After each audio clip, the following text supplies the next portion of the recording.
All right. Good morning, everybody. Today is Friday, February 16th, 2018. And this is Before the First Cup with Jules here on UCY.TV.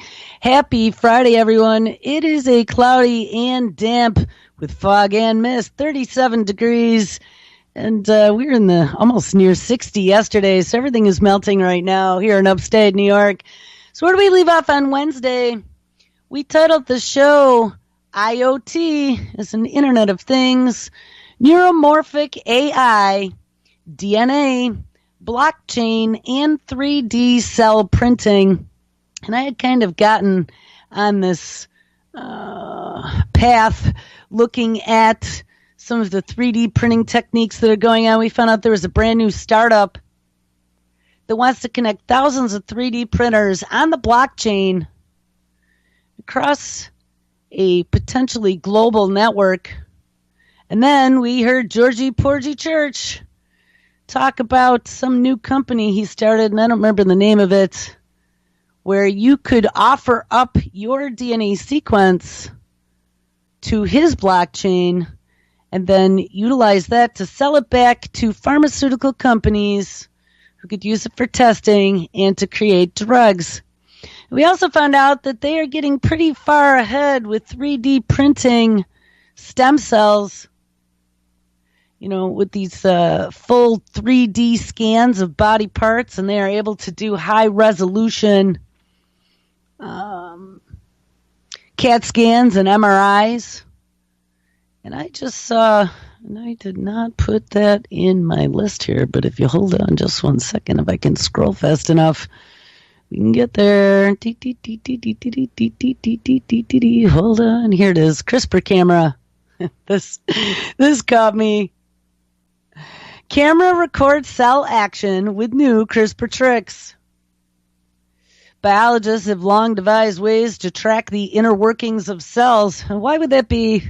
Well, that would be because they want to mimic nature and reverse engineer it to create their own machines. We found out yesterday that not only had Georgie Porgy Church stored a book, an entire book in DNA, but DARPA has now been working on trying to create a search engine out of DNA, and they also awarded $32 million to MIT and the Broad Institute for DNA design and manufacturing. Now, they are using DNA as a storage medium already in the laboratory.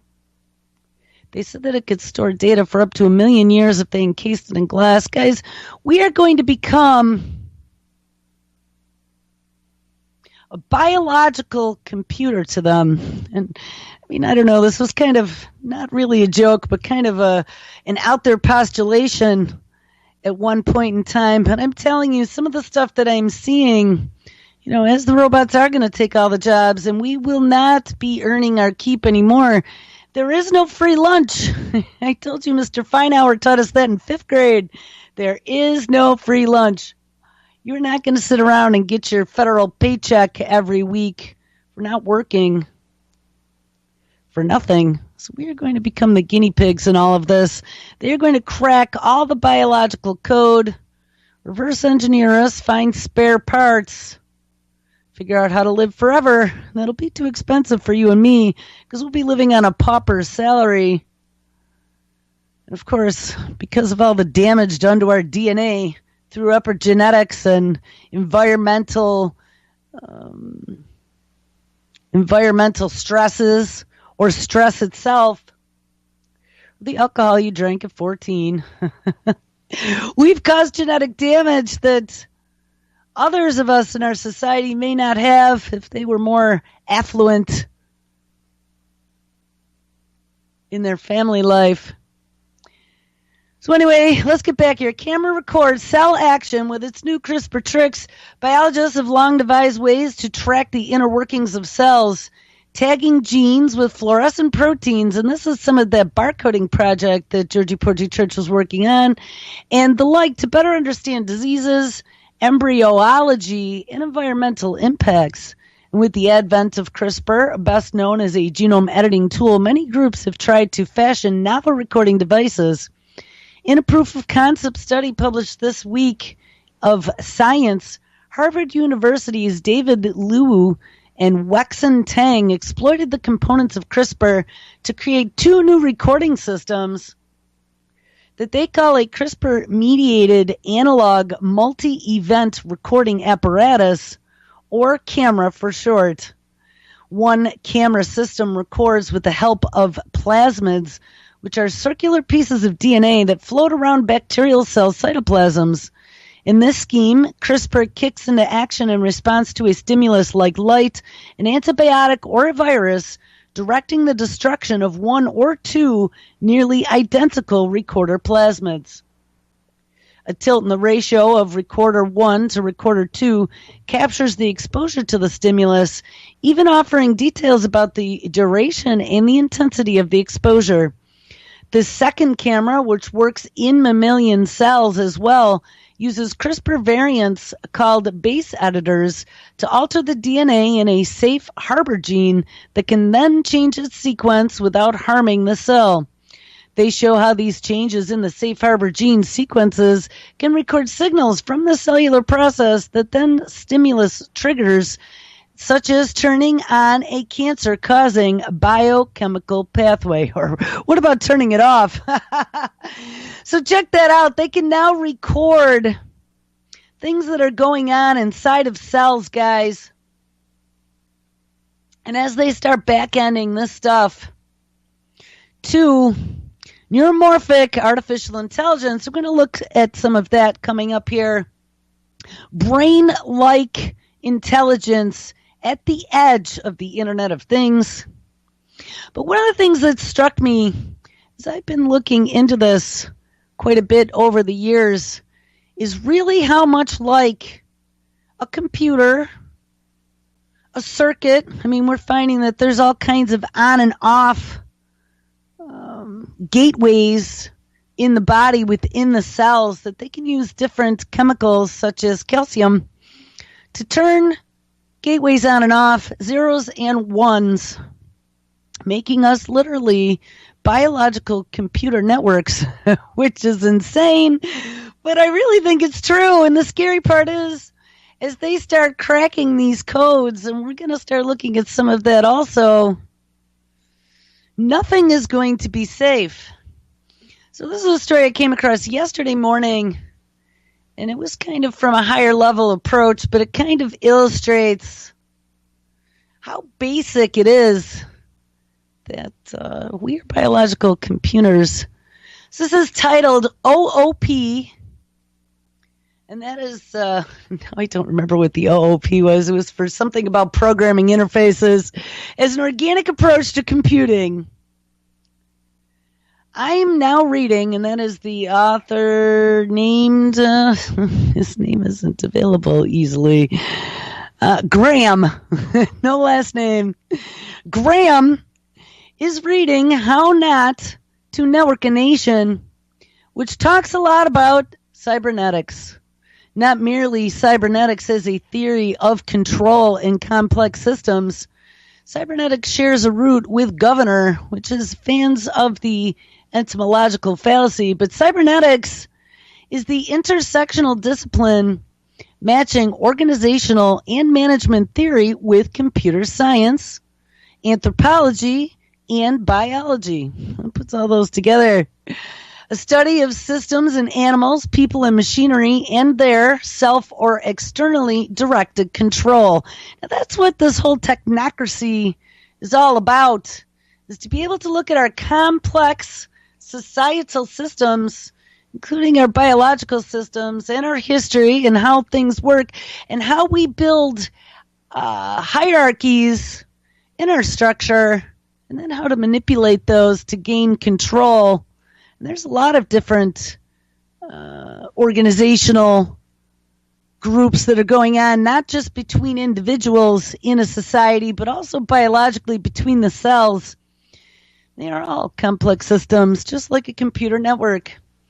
We still use a lot of ideas from even early cybernetics thought right now, such as Claude Shannon's theory on entropy and information, as well as J.C.R.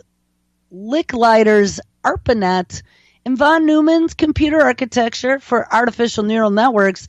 And even though the proponents aren't often associated with the field, I think it is reasonable to argue that object-oriented programming, and that is what OOP stood for, is a cybernetically driven system approach.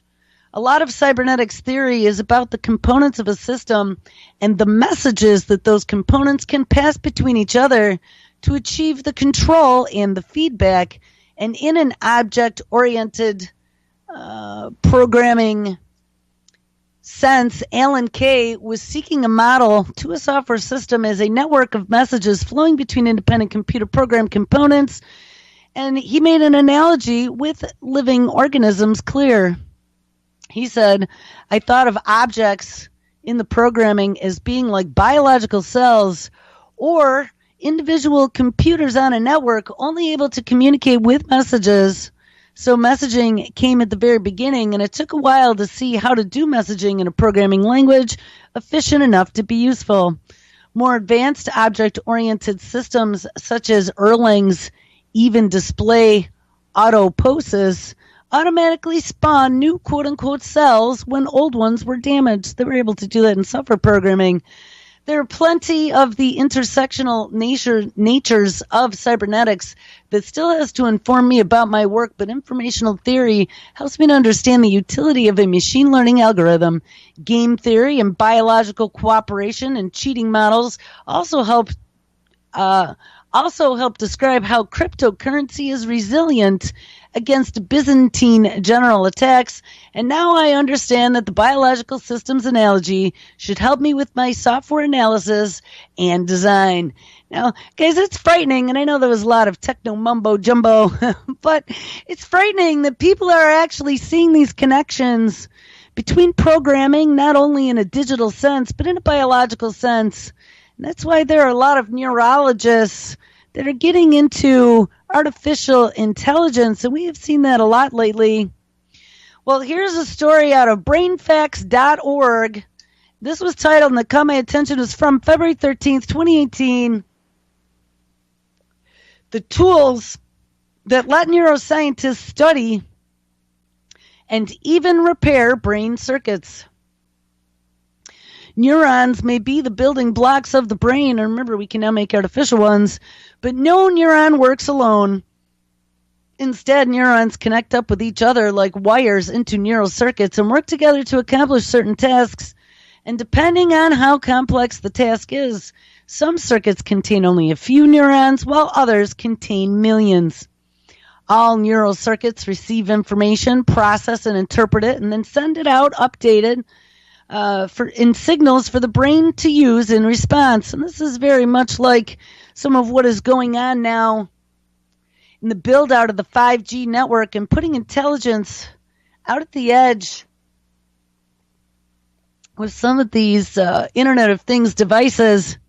I'm telling you, as we're doing some of these articles and we're getting in deep and trying to figure out a spin on how to write these stories and make this technology into another puzzle piece that fits into the whole picture, you really start thinking deep about how these things work, and you start seeing these parallels, like I'm saying right now, not only in the digital world, but moving to the biological and how they're going to interface all of this stuff together.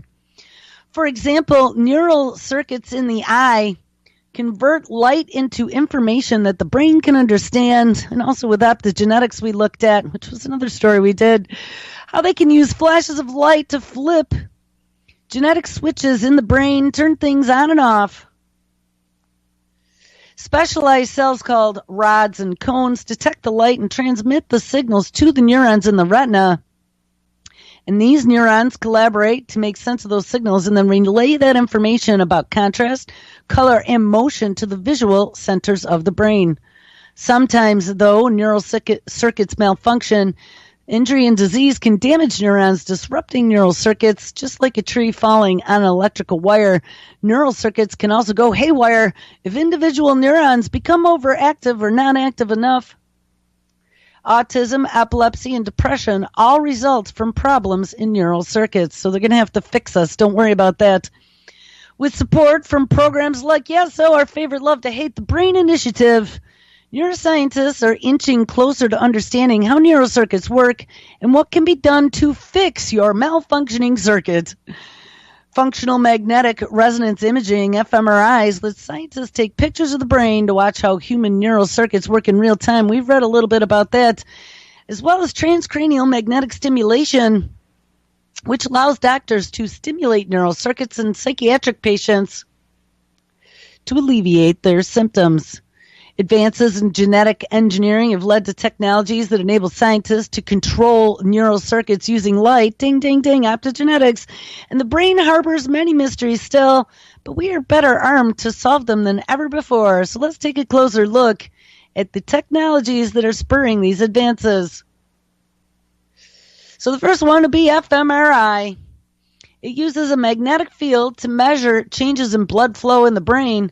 And if the brain area is working hard to accomplish a certain behavior, it consumes a lot more oxygenated blood, producing a dip in the fMRI signal, and the simultaneous activation of multiple brain regions suggests that the areas are talking to each other in a neural circuit.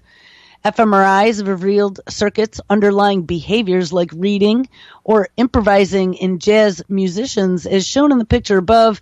The fMRI is, of course, non-invasive, as it does not entail taking any drugs or undergoing any surgery, except for maybe that contrast dye that can screw up your kidneys. Through a National Institute of Health Brain Initiative Project grant, David Feinberg's research team at the Helen Willis Neuroscience Institute at the University of California, Berkeley, is pushing the boundaries of fMRI by designing the Next Gen 7T. This is an ultra high resolution imaging machine. I told you this is what they're working on, ultra high res, and then they're going to feed it to the artificial intelligence.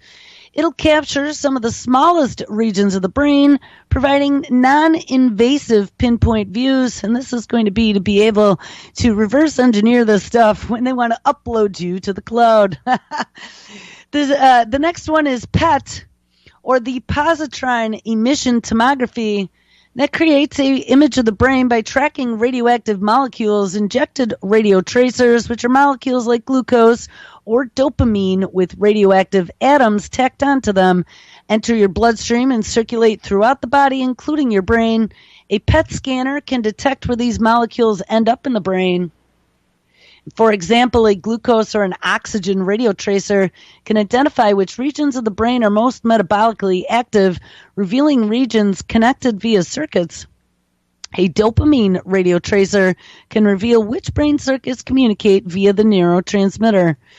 Craig Levin's research at Stanford was awarded a Brain Initiative grant to usher in the next generation of PET imaging technologies completely dedicated to the brain, and the technology would heighten the sensitivity that PET has in tracking the marked molecules and blend the MRI-compatible interfaces. Next one, deep brain stimulation can reduce symptoms of damaged neural circuits like tremors arising from the death of motor control cells in Parkinson's.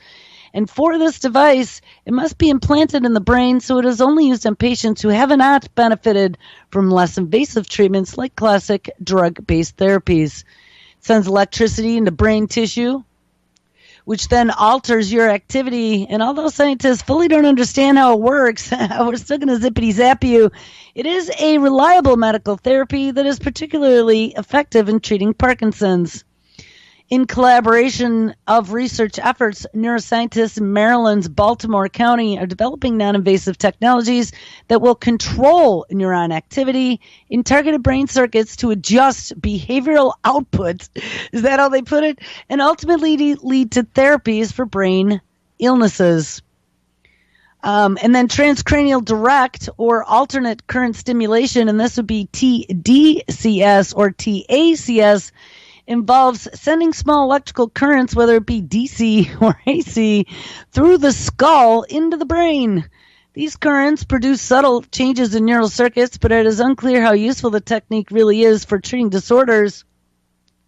Some companies, including the military, have explored these techniques to improve normal cognition, but the results have been mixed. Yeah, let's see if we can teach you how to fly an airplane by just zippity-zapping your brain.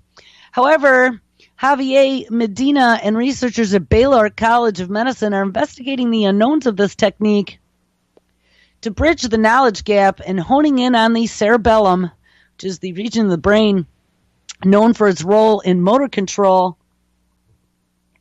Scientists are measuring the impact of transcranial direct stimulation on neuron activity in different regions of the brain. Now, this next one sounds kind of scary, electroconvulsive therapy, and I wasn't really planning into getting into all of these. Then, of course, optogenetics with funding. They have been messing around with this at the Brain Research Institute at MIT.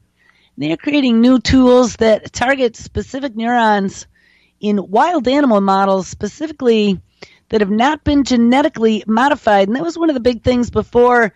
When we read about this, they had to genetically modify brain cells with opsins, which were these light-sensitive proteins that came out of algae. But these new tools that they have will be made available to the scientific community and will help scientists study circuits with greater precision without having to genetically modify the host. So where do we go from here? Well, there are lots and lots of rich, big companies getting into the healthcare market. And that is what is frightening to me. We found out just recently, a couple weeks ago, that Jeff Bezos from Amazon, Jamie Dimon from JP Morgan, and Warren Buffett from Berkshire Hathaway have all decided that they are going to create their own healthcare company to be able to provide healthcare to their employees because of the dire situation with the single-payer system in the United States. Hold on. I had a video just start for me. Okay, I just killed it. All right, so we have a lot of big companies. We have Google, who is in the game with their Calico project to try to cure aging as a disease. And now we have places such as Amazon getting into healthcare.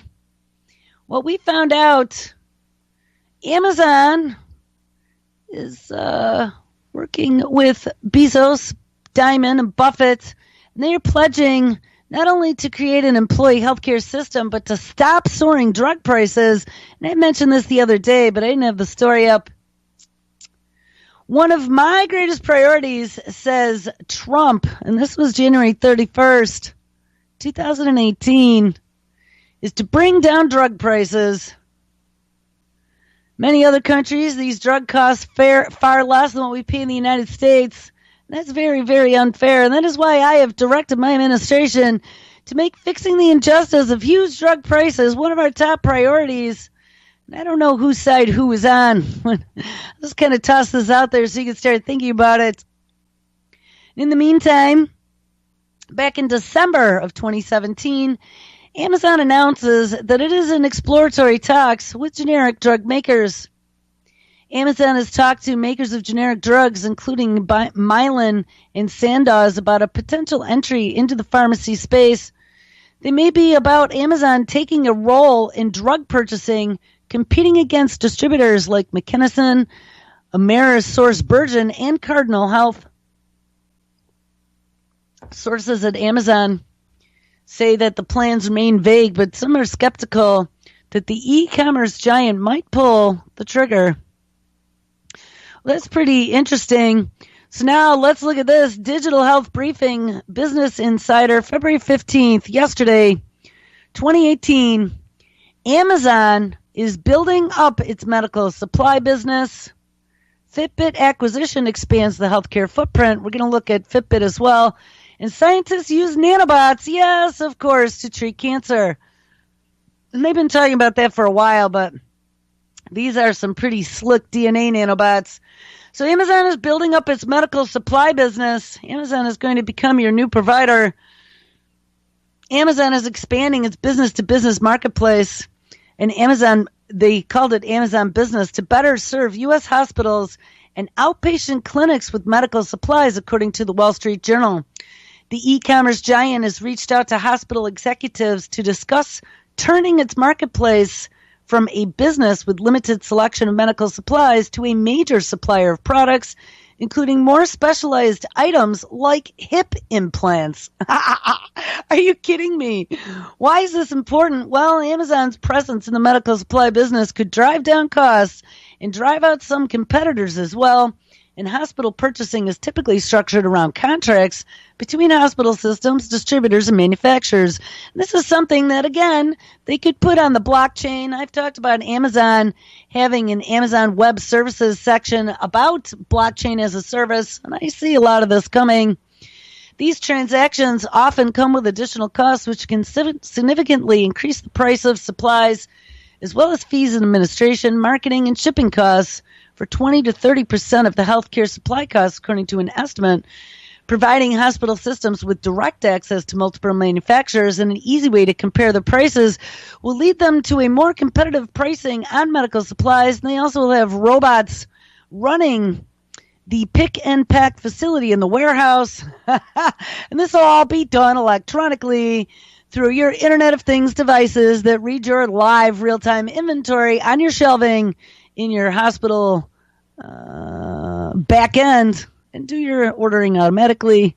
Bag tag and ship it on autonomous UPS vehicles, and then have your pick and delivery robots bring them inside and put them on a conveyor belt to be put away. I mean, I see how this all can work, guys. This is pretty frightening. This is taking humans out of the equation for every bit of this. And the way we're going to pay for it is to sell our biological data back to this industrial complex that'll be then developing new synthetic drugs to treat us based upon our DNA and our biological sequences. This does not only reduce the cost of supplies, but it'll also cut out other fees, such as those paid to the middlemen, ding ding blockchain, who facilitate the medical supply transactions. How will this impact the healthcare industry? Well, Amazon appears to be building out a full healthcare ecosystem, which would make it the biggest digital threat to the $3 trillion U.S. healthcare industry.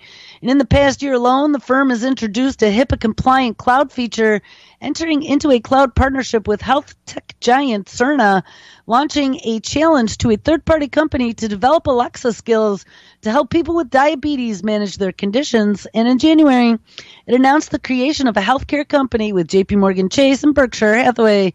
If Amazon continues this trajectory, it will become a one-stop shop for providers and patients. Yeah, how long is it going to be before your doctor is listed on Amazon and you could just purchase for $29.95 a consultation and read all of the 5-star reviews that other patients had provided for him? I mean, this really could happen, guys. And then download your Amazon Healthcare AI app to connect to your Amazon Web Services doctor appointment. This is crazy. Wait, but make sure you upload your DNA sequence and photograph of yourself first. We found that out on Wednesday. I don't remember what that was for, but that was one of those DNA projects. So, all right, next story here. Fitbit acquisition expands its digital health footprint. Fitbit is acquiring a cloud-based healthcare platform called Twin Health to make its line of wearables more valuable to consumers and healthcare providers alike. Twin's HIPAA-compliant platform connects consumers diagnosed with chronic illnesses like diabetes and hypertension with doctors and coaches. The healthcare professionals can develop lifestyle strategies and programs that help the patients monitor and manage their illnesses. And the acquisition, which is expected to close in Q1 of 2018, is just the latest effort by Fitbit to build momentum in the healthcare industry as it looks to generate more revenue, millions, if not billions of dollars, of course, with the ubiquitous connectivity of 5G and the Internet of Things, to be able to feed real-time data to a dashboard back-ended to an artificial intelligence somewhere. It is expected to generate millions, if not billions, from subscriptions and services to supplement its flailing hardware business. In the first 9 months of 2017, Fitbit device shipments fell 37% year over year. But for now, Fitbit will focus on rolling out the twin platform to its consumers, which will provide them with more context around their fitness data trackers. But the purchase could also lay the groundwork for future collaborations between Fitbit and healthcare networks that want to use Twine's health data software to support and measure valuable health metrics collected from the Fitbit trackers. Yeah, how about call Jeff Bezos? The fitness tracker company isn't alone in its move to healthcare. Apple has also made some aggressive moves recently with its Apple Watch and health apps as it strives to carve out its share of the healthcare marketplace. So, all right, now the next one, nanorobots shown to reduce and kill cancerous tumors. Well, hold on a second here because I wanted to find the Fitbit story. A couple people brought this to my attention that I have not covered it yet, and I had it queued up a couple times, and then it got lost in the fray. But we're going to cover it now that Fitbit has come up in the conversation. We've talked about Fitbits before, Fitbits being one of the first pieces of the Internet of Things that is connecting our biodata to the cloud. Well, this is just an illustration of where this is leading us in our smart communities, in our smart future. This is out of Vox.com, February 1st, 2018. How a fitness application revealed military secrets and a new reality of data collection. So if you didn't think it was invasive before, put on a seatbelt because these are going to become mandatory in our future. And I will predict that with pretty high accuracy. Strava, which is a company that makes an application, Strava's global heat map shows that anyone with a Fitbit can inadvertently become a pawn in an uncharted world of collective data. Most of the 22 million people who reportedly use Fitbits and other fitness trackers probably are not thinking about what their daily jog or morning walk to work might mean for international security. But a recent startling revelation about what people's fitness stats are revealing to the world is poised to change that and maybe even to permanently alter our relationship to data privacy. Guys, do not feed the machine. Over the weekend, news broke that a fitness-centered social media application called Strava had quietly, inadvertently divulged the location of secret military bases around the world. Via its recently updated global heat map. Anyone wearing a fitness tracker like a Fitbit with the Strava app installed can make their location data public through an application which allows it to be included in the company's global heat map. And as it turns out, when you put enough soldiers in one place and they exercise in the same location every day, the collective composite heat map can reveal things over time that no one was expecting. And guys, this is how they, and that would be they in the cloud, the people with the dashboards, that have back doors into all of these technologies, are looking at our behavioral data and then feeding it into algorithms to determine information about us. They're building a dossier by looking at things. So this was done accidentally, or maybe someone at Strava did it on purpose. I don't know, but this is quite a shocker. For example, here is Strava's generated heat map, and that is in this article, and I will link to it in the notes of this show, of soldiers using the application on either side of the Korean demilitarized zone, and that would be between North and South Korea, or maybe in the region at the border.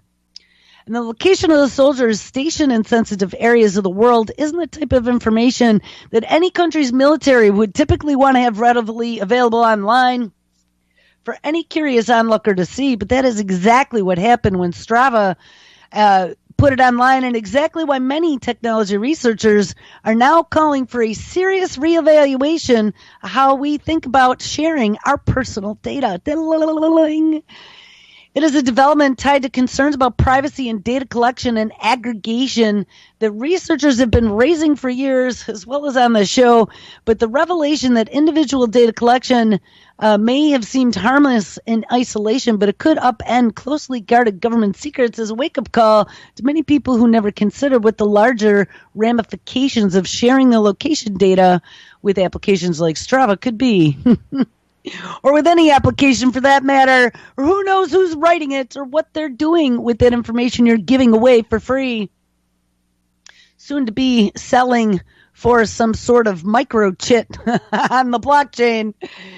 Strava was launched in 2008 by who? Oh, two Harvard graduates. Well, go figure.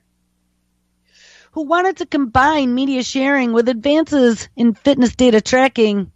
And this app also allows users to compare their stats against other users of Strava who worked out in the same location, and has been written about swooningly in the past as a boon to athletes looking to challenge themselves while competing in a kind of real-life online role-playing game and social media group where your opponents are other athletes just like you, and the game is your daily exercise routine. Strava made its first global heat map available to the public in 2015 and then updated it this past November, complete with boasts as to how it contains 6 times as much data as before, as well as stunning images of human-powered thermal energy. And even if you download the Strava months ago and used it once and then never opened it again, your fitness data may still be part of the 3 trillion GPS points that went into Strava's heat map update, called, and I like that use of that word, from the app's reported 27 million users. Because they clicked that button and they opted in when they installed that data way back when without reading the terms and conditions.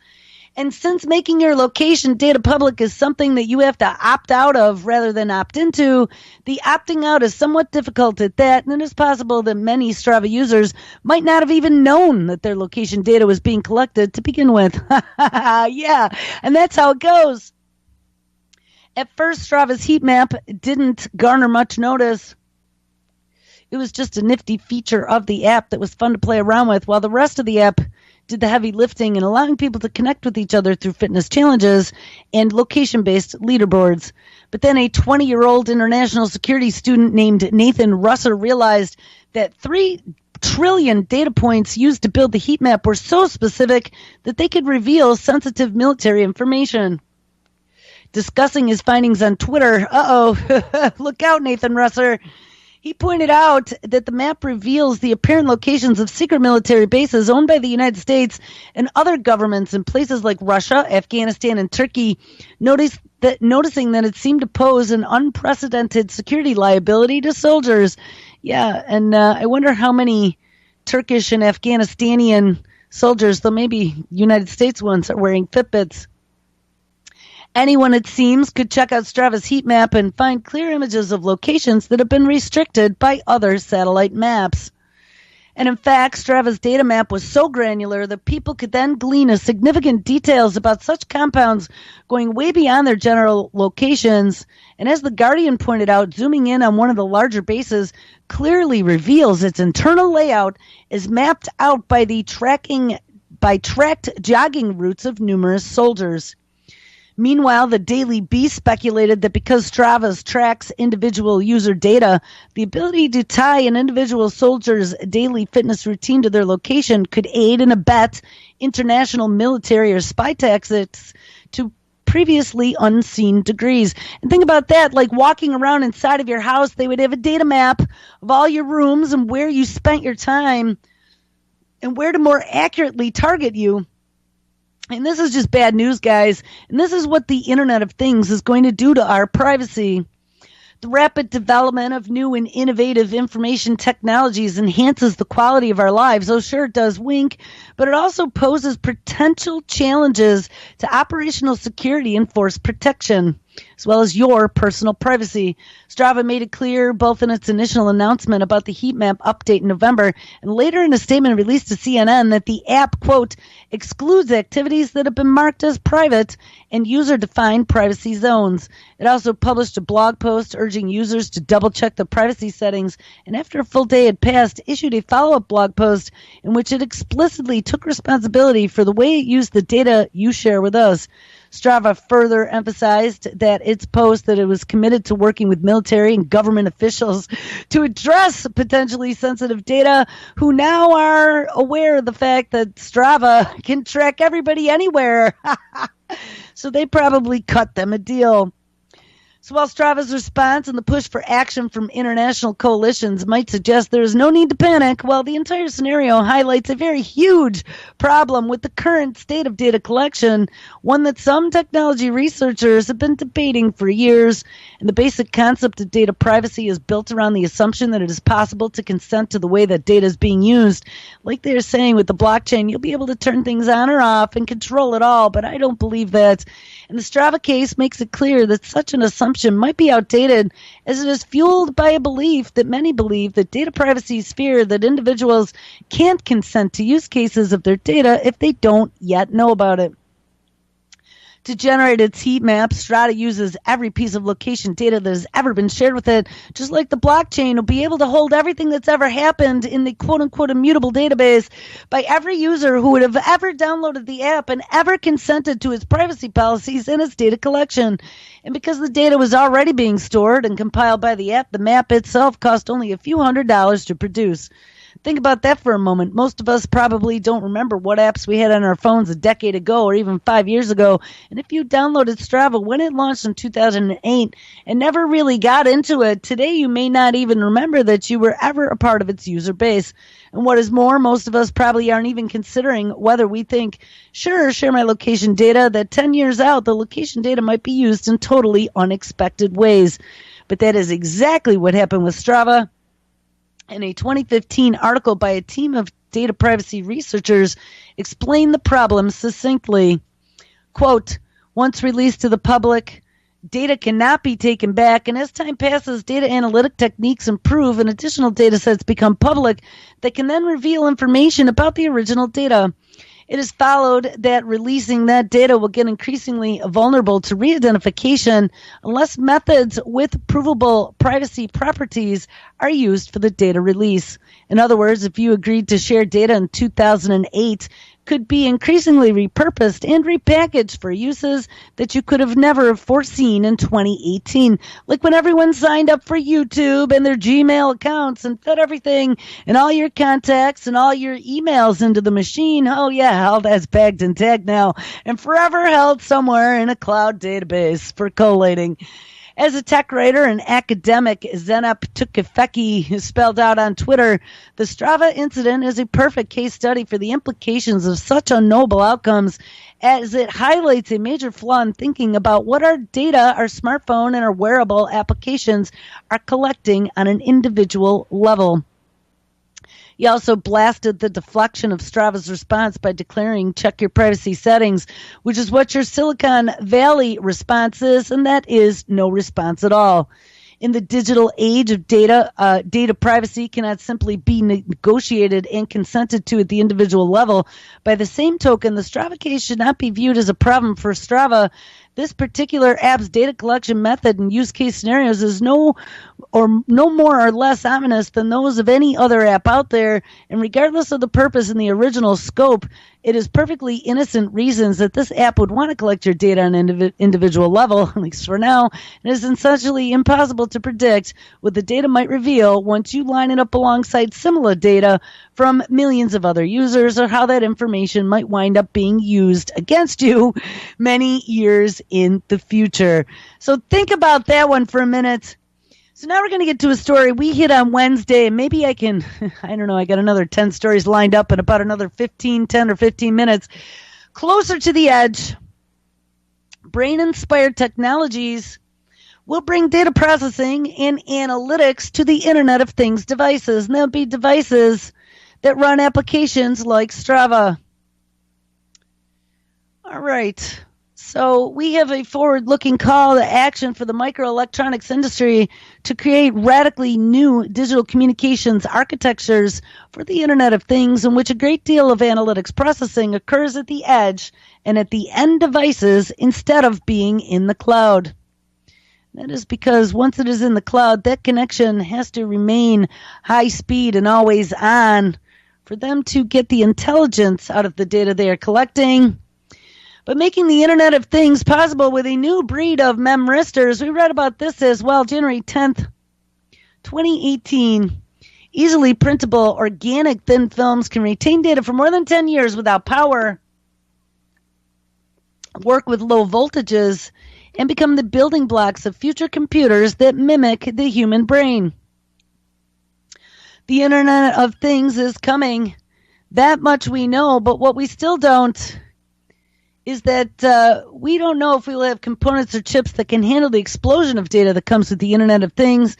And in 2020, by the time we have this 5G rollout deadline, there will already be 50 billion, with a B, industrial Internet of Things sensors all around us.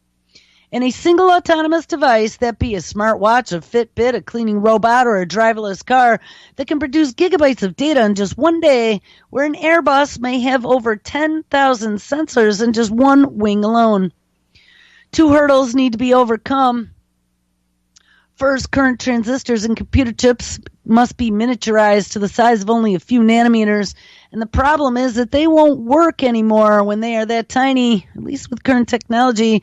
Second, analyzing and storing unprecedented amounts of data will require equally huge amounts of energy. But don't worry about it, because we figured out we can use DNA to store huge amounts of data in a very tiny amount of space. Munjamudar and her colleagues from Aalto University have designed and fabricated the basic building blocks of future components in what are called neuromorphic computers, inspired by the human brain, and is a field of research in which the largest companies in the world and also in the EU are investing heavily. Still, no one has come up with nanoscale hardware architecture that could be scaled to an industrial manufacturing size and use, but the technology and the design of neuromorphic computing is advancing very rapidly, and it might rival a revolution in quantum computing. There's also already wide speculation, both in academia and company R&D, about ways to inscribe heavy computing capabilities in the hardware of smartphones, tablets, and laptops, and of course the Internet of Things. And the key is to achieve the extreme energy efficiency of a biological brain and mimic the way the neurons network process information together through electrical impulses. Now, what's very interesting about that is we had already looked at artificial neurons that can compute faster than the human brain, and they can do it at very low power. Superconducting computer chips modeled after neurons can process information faster and more efficiently than the human brain.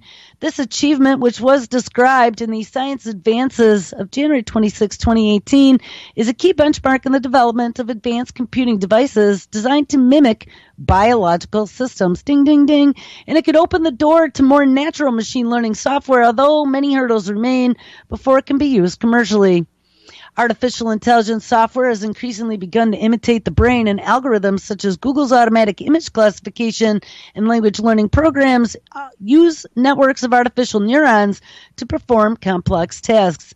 But because conventional computer hardware was not designed to run like brain algorithms, these machine learning tasks require orders of magnitude of more computing power than the brain.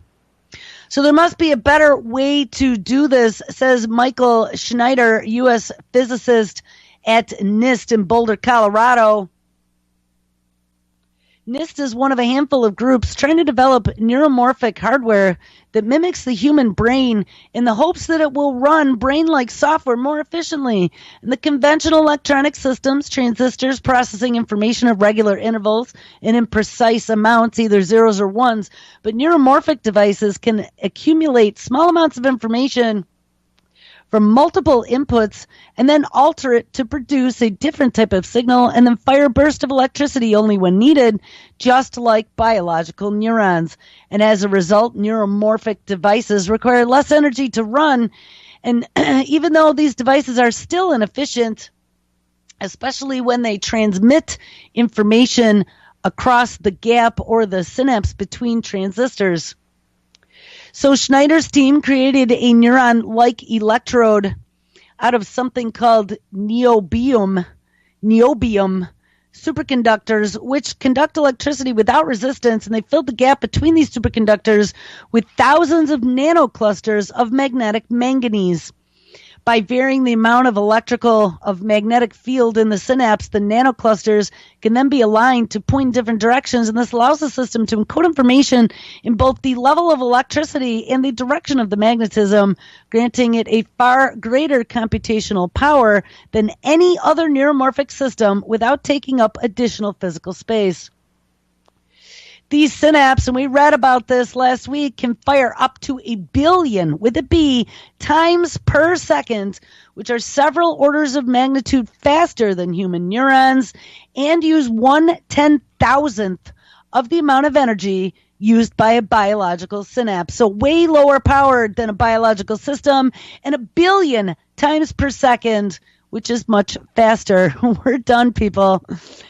In computer simulations, the synthetic neurons could collate input from up to 9 sources before passing it on to the next electrode, but millions of synapses would be necessary before a system based on this technology could be used for complex computing. And I thought we read about that on Wednesday, that they were able to put billions of these into a cubic centimeter to build these circuits.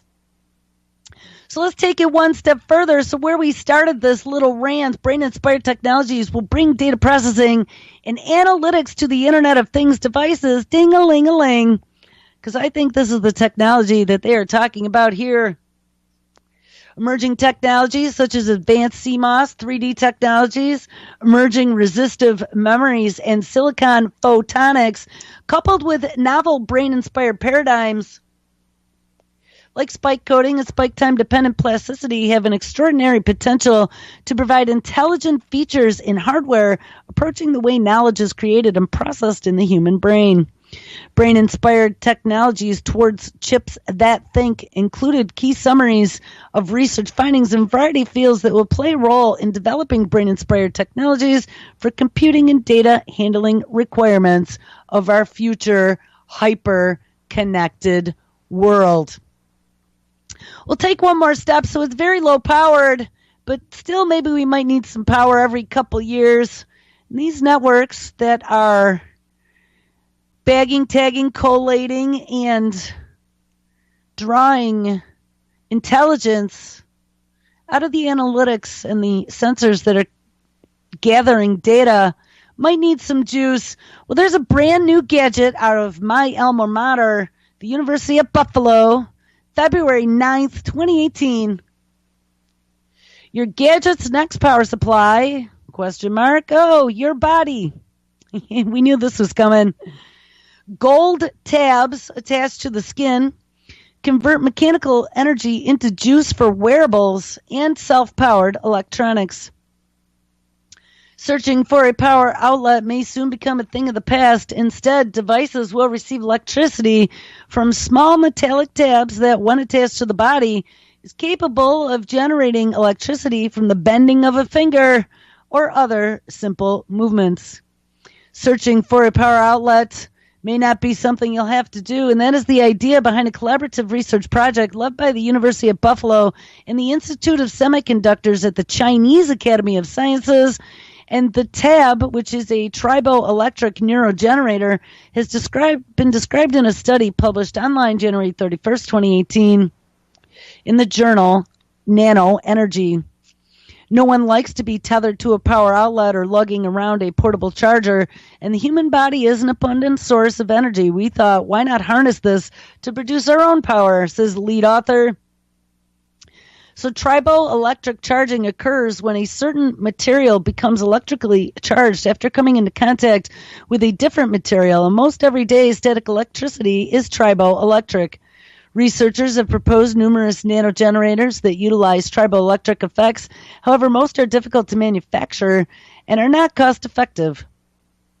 A tab that the UB and the CAS system are developing addresses both of these concerns, and they consist of two thin layers of gold with a polydiomethylsiliconane called PDMS sandwiched in between them, and the key to the device is that one layer of gold is stretched, causing it to crumple upon release and create what looks like a miniature mountain range. But when that force is reapplied, for example, from a finger bending, the motion leads to friction between the gold layers and the PDMS.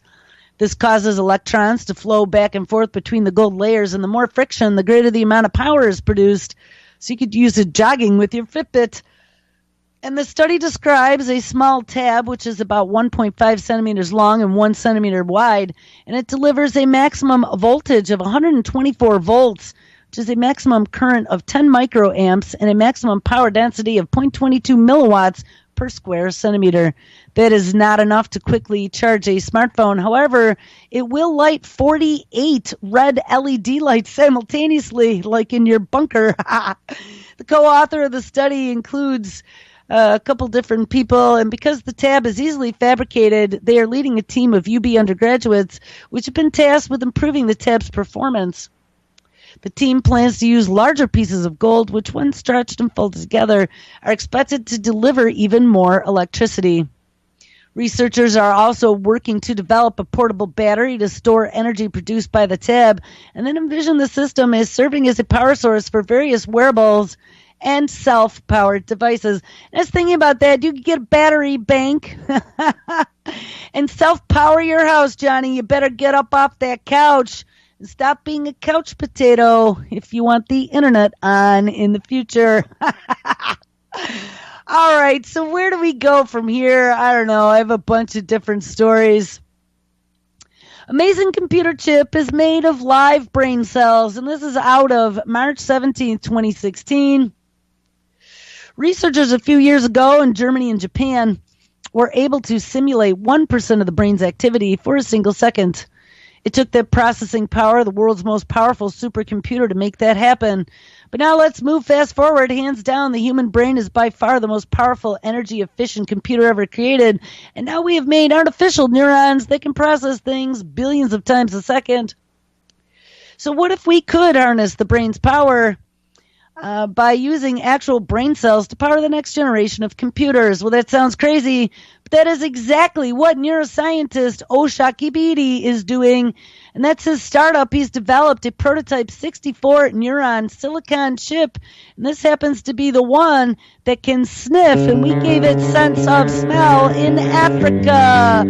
He's using it to find explosives.